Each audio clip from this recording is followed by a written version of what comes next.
Good morning. It's cloudy.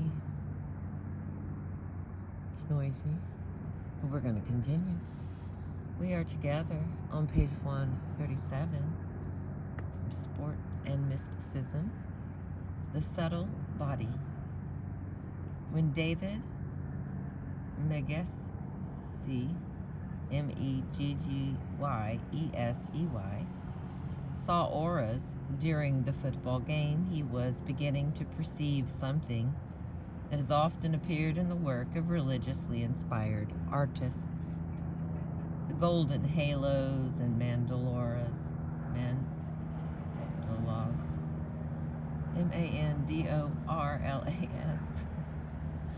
and Christian art, the flames that encircle Japanese deities, the explosions of light from the bodies of Indian saints, are all renderings of something actually seen by religious artists and yogis.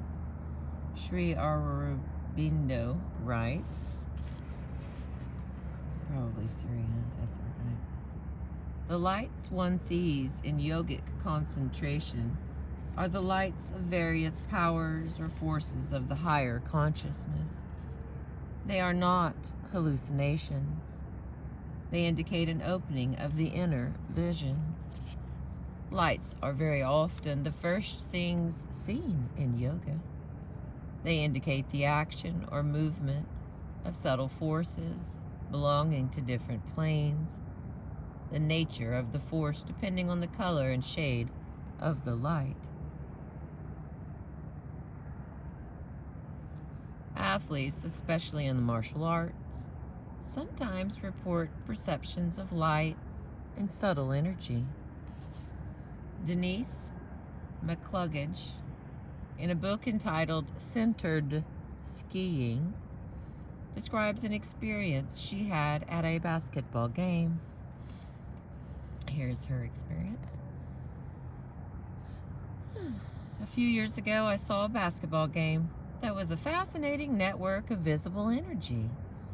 Thanks perhaps in equal part to my squinting eyesight and to an intervening haze between my seat and the playing floor. Bright cords of varying width connected the Golden State Warriors in their middle. The lines all emanated from Rick Barry, making him look like something straight out of Castaneda. Rick was glowingly, obviously, the hub of the team. That night, the changing thickness of the cords extending from him indicated where his next pass was going, even when he was looking in another direction. The ball followed a remarkably predictable path down shining corridors of energy. And that's the end of her commentary. In the lore of the perennial philosophy, in both the East and the West, auras, halos, filaments of energy, and similar phenomena are considered aspects of a subtle body we all possess.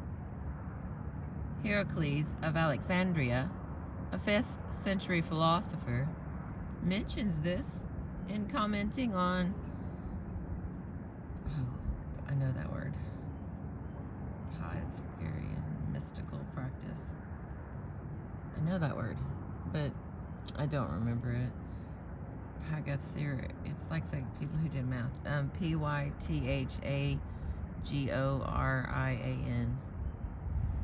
I'm not gonna get it today, so you can look that one up.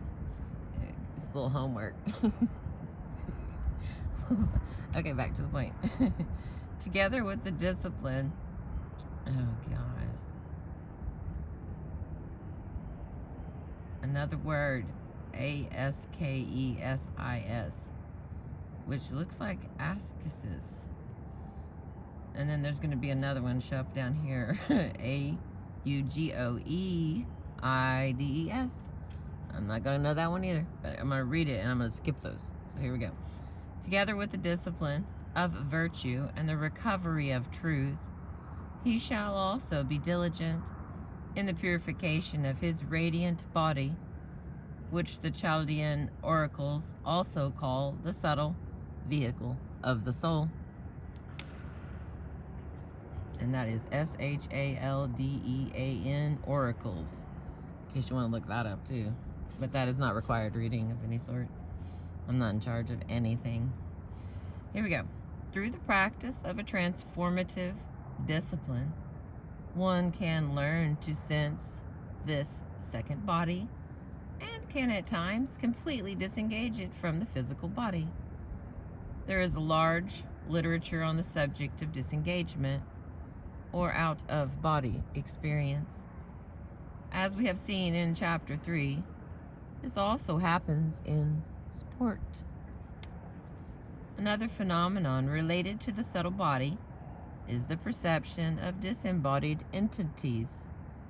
The stories of Estcourt and Scott about the British ascent of Mount Everest in 1975 include encounters with phantom climbers. Joshua Slocum, the first man to circumnavigate the globe alone, saw a phantom during his epic voyage. The loneliness, fatigue, and intensity induced by voyages like Slocum's or climbs like Estcourt's and Scott's, see Chapter 3, often trigger such visions. They are, of course, generally brushed aside as hallucinations because our modern Western outlook denies their reality. The strange energies that some athletes feel in the midst of a game, the uncanny suspension, out-of-body experience, and perception of disembodied entities we described in Chapter 3 and 4, all can be understood as aspects of the subtle body, as it is described in the contemplative literature. The awareness of this energy can be cultivated. Several martial arts teach us to feel and manipulate the ki, or the energy that is ordinarily unperceived by us. We will examine some of these disciplines in the next chapter. All right, now we're rolling in. The next bold typed word is exceptional powers.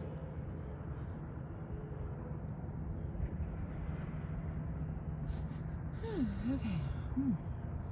We have seen how sport evokes exceptional physical and mental control, mastery of pain, acuity of sense perception, apparently extrasensory ability, and feats of extraordinary strength and endurance.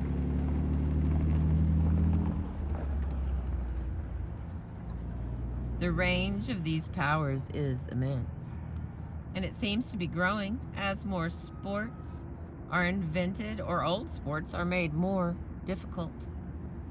Mountain climbers, for example, are making ascents once considered impossible. Spelunkers are going into more inaccessible and dangerous caves. Skydivers make more and more perilous jumps. Everywhere in sport, participants are developing new and more advanced skills as technique improves and as more exact analysis is brought to bear on the structure of the human body and the dynamics of physical movement. Biomechanics,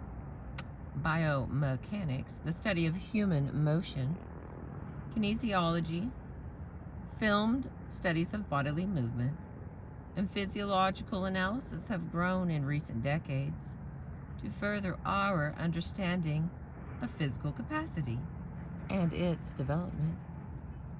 But in spite of these new sciences, certain powers are still poorly understood.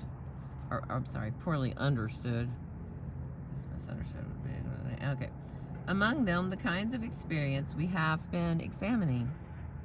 Once again, we believe that the spiritual traditions can come to our aid, for they have described and cataloged many of these exceptional powers. The Hindu and Buddhist scriptures are especially helpful in this regard.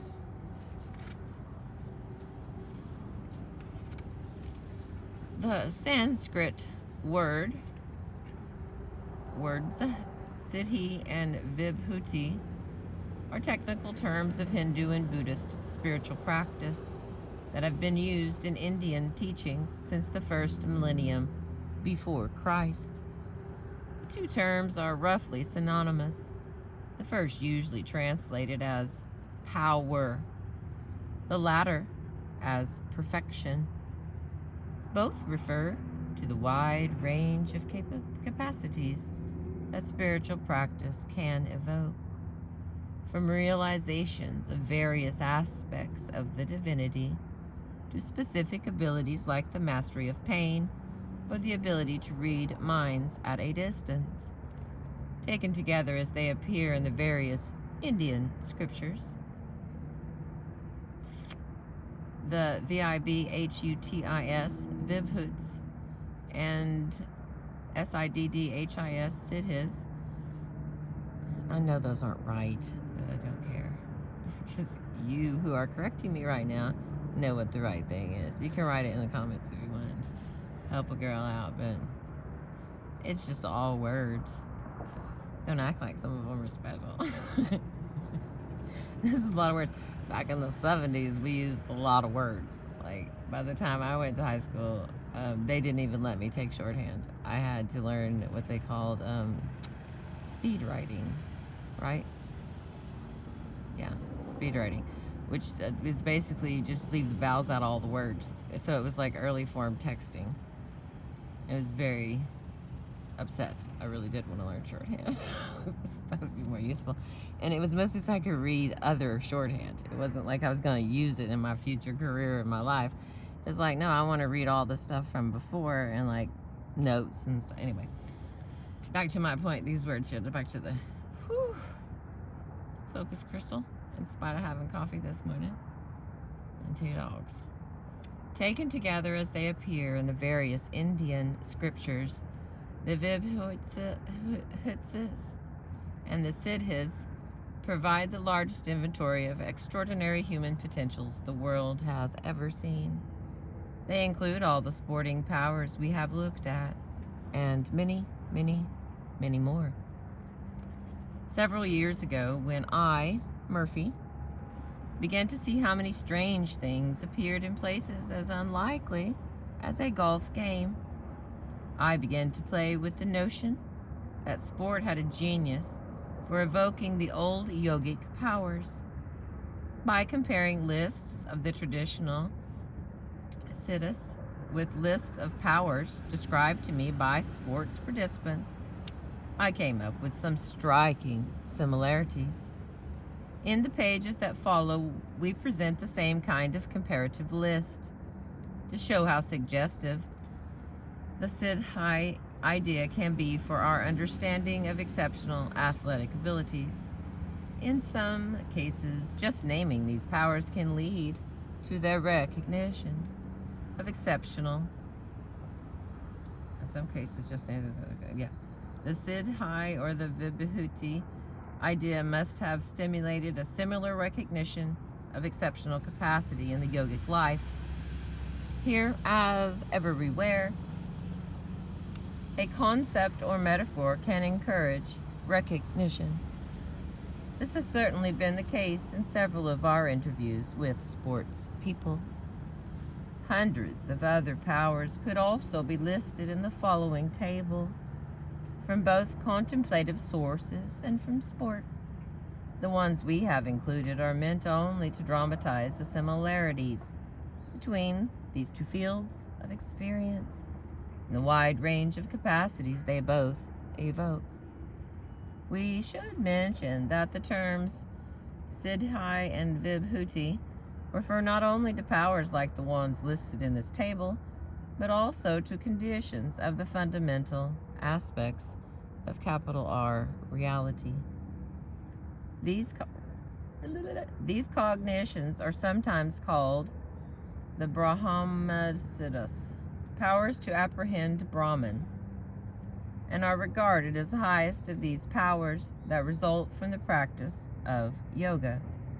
We do not include them in the table because they fall outside the general range of our inner inquiry. For some of the powers listed in the table, we have included a middle column headed equivalent psychological powers because we are uncertain whether the Siddhi, as it has been described in Eastern scripture, is meant to refer to a psychological transformation or to a bodily change. Invisibility, for example, may refer to the yogi's sense of ego loss and his ability to blend with the environment.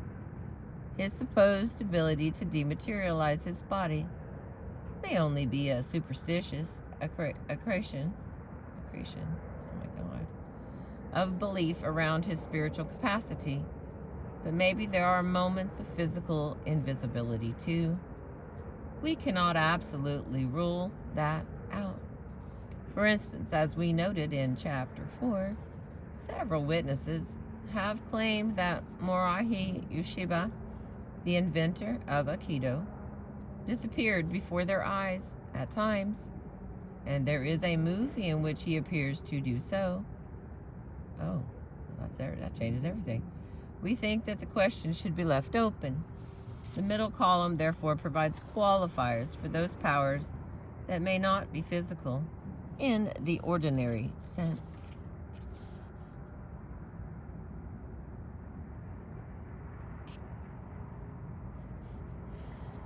Okay, so now we have 1, 2, 3, 4, 5, 6, 7, 8. 8 pages of charts.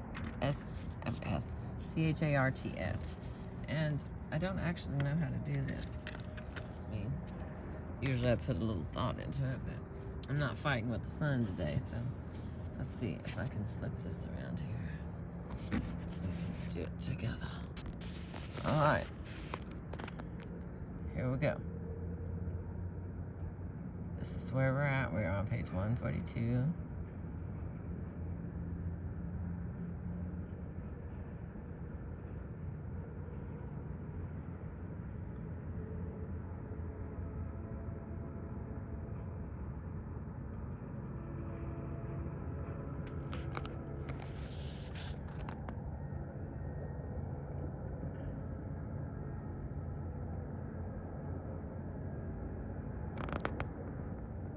See, there's that name I keep trying to read.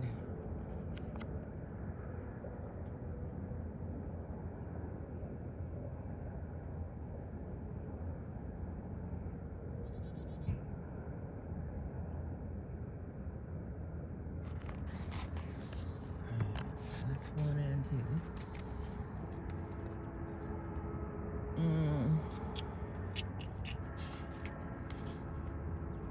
I like this one. Auras, halos, the odor of sanctity, emanations of extraordinary energy. The equivalent psychological power is acting as a channel for other levels of the universe, manifesting the divine, mystical, and creative illumination. And then the accomplishment in sports, this one was cool to me. A skydiver saw forms of light tumbling down the wind around her during a jump in which she was suspended on a thermal updraft for over an hour. For Bundini Brown, Muhammad Ali glowed in the dark in certain extraordinary moments. Thought that was pretty cool.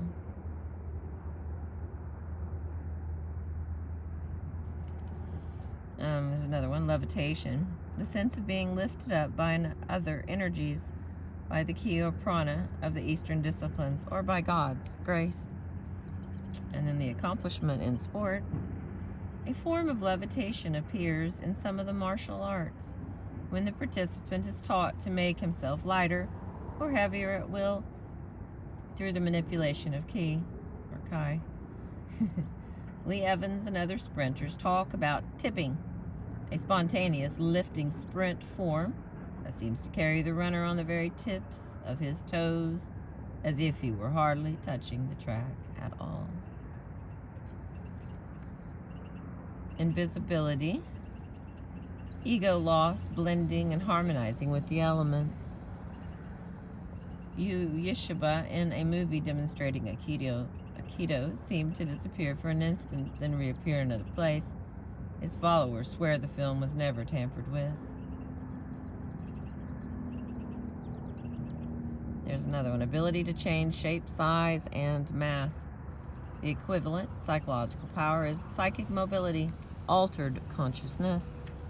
And then the accomplishment in sports is Morahi Yushiba, the inventor of Aikido, seemed to change his shape and size in the swirl of a free-form match. Drastic changes in body image have been reported by golfers, football players, ocean divers, skydivers, and mountain climbers. Sometimes these changes are perceived by onlookers as actual changes in the body shape and size. Another from these 2 pages that I showed you. Mastery of pain, both psychic and physical. There is no equivalent psychological power, but the accomplishment in sports, the transcendence of pain in football, boxing, wrestling, and other sports often seems miraculous. Football players have gone through games with broken ribs, noses, toes, and fingers.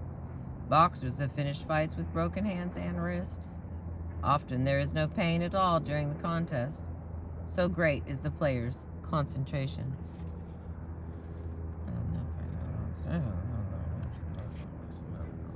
What I'm saying. I'm the audience. I'm grumbling in disagreement. Okay, here we go. Let's get them other 2 pages. I know it's getting long, but we're so almost done. All right, here we go again. Bilocation, being in 2 places at once. The equivalent psychological power is out-of-body experience and or the power to impress others at a distance. The accomplishment in sports is David Smith in his unique pentathlon described the sensation of rising above his body while he was swimming. Chapter 3 reports other out-of-body experiences.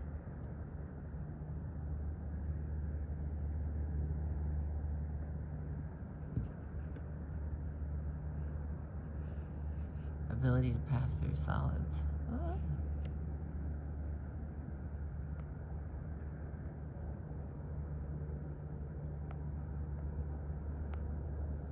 Fire walking and sword swallowing.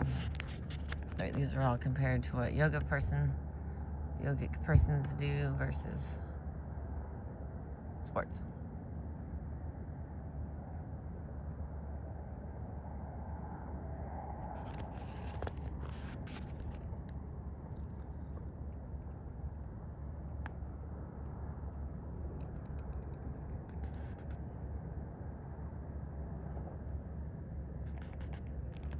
Precognition, prophecy, retrocognition, and time travel.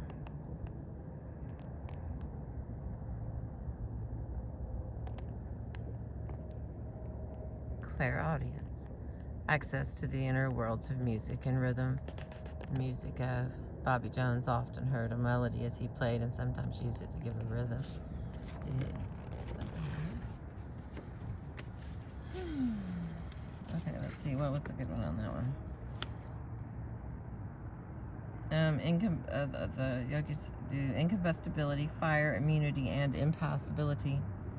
The equivalent psychological power is inner equilibrium and imperturbability, a sense of indestructibility, identification with the eternal. And then the accomplishment in sport for that one is in fire walking and sword swallowing, which might be classified as sports. We see this Siddhi. In the 19th and early 20th centuries, there was a game which involved the ducking of bullets. Some of the great heroes of this pastime, it was said, became refractory to bullets through the power of their mind. Oh, that's a trick.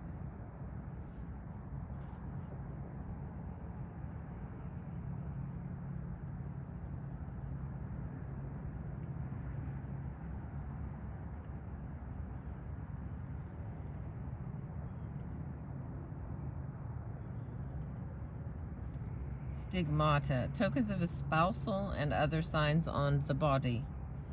And then the accomplishment in sports. It could be argued that the sometimes radical changes of body structure an athlete goes through to perform a particular feat or to play a particular position is like this Siddhi. The same power of mind over matter often seems to be involved. Alright, I don't know about this one, so I'm going to read it. Okay. Androgyny. The 32 male and 32 female signs of the perfect Buddha. Balance of the male and female characteristics. Now here is that accomplishment in sport. Many male athletes, even in the fiercest sports, have a strikingly feminine aspect, contrary to the old macho cliche. Freed from the need to prove themselves in this regard, they can allow a wider range of feeling and perceptions. The same can be said for many female athletes who exhibit strong male characteristics. This expansion of awareness and behavioral repertoire through the dropping of defenses has been pointed out by various psychologists and sociologists. Here's another from the city. Precognition, prophecy, retrocognition, time travel. Freedom from tyranny of the past, present, or future, psychic mobility. And then the accomplishment in sport is David Magetsi claims he made many tackles because he could anticipate the move. I read that one already. Of the other team's running back, somehow he knew what they would do an instant before they did it. Sorry about rereading that one. Alright, we got 1, 2, 3, 4 pages to go, so it's getting long, so let's just get this up here. Alright, here we go. Again.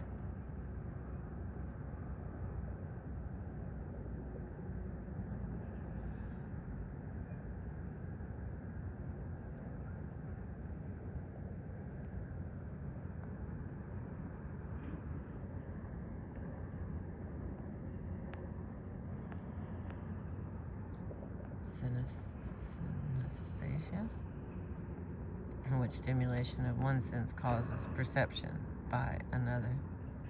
This crossing of the senses sometimes occurs in golf. That's what it's called.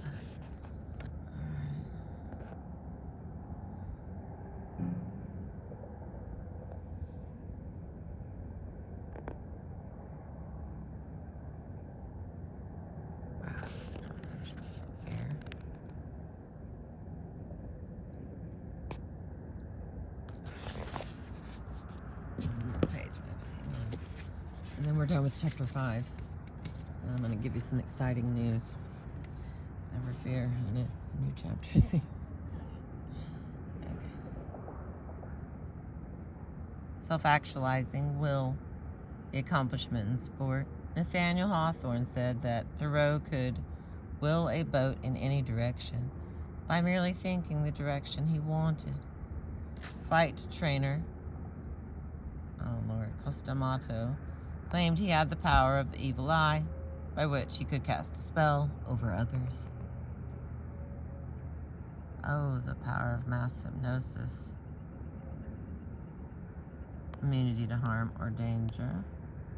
Harmonizing with the element. Oh, come on. It's all a two-handed deal, isn't it?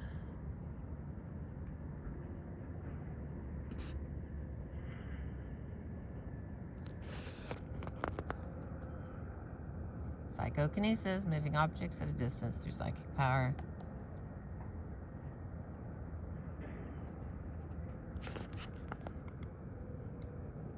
Feats of extraordinary strength. Chapter 4.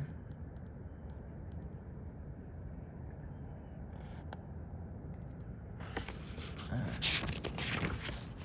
And then that's it. Well, this next one is going to be mind-body training. And remember, I'm reading to you from someone else's book that I got from the Peace of Mind bookstore. Dun, dun, dun. Okay. Hallelujah. Now, some of those other ones are pretty interesting. One of my favorites is the power of mass hypnosis. Certain dancers, Ninjitski and Isadora Duncan, for example, have had the ability to cast a spell on the audience, an ability which dozens of authors have tried to analyze with little success. John Brody and other quarterbacks have talked about breaking the spell cast by an unfriendly crowd. Muhammad Ali has cast many a spell over an opponent and a viewing audience.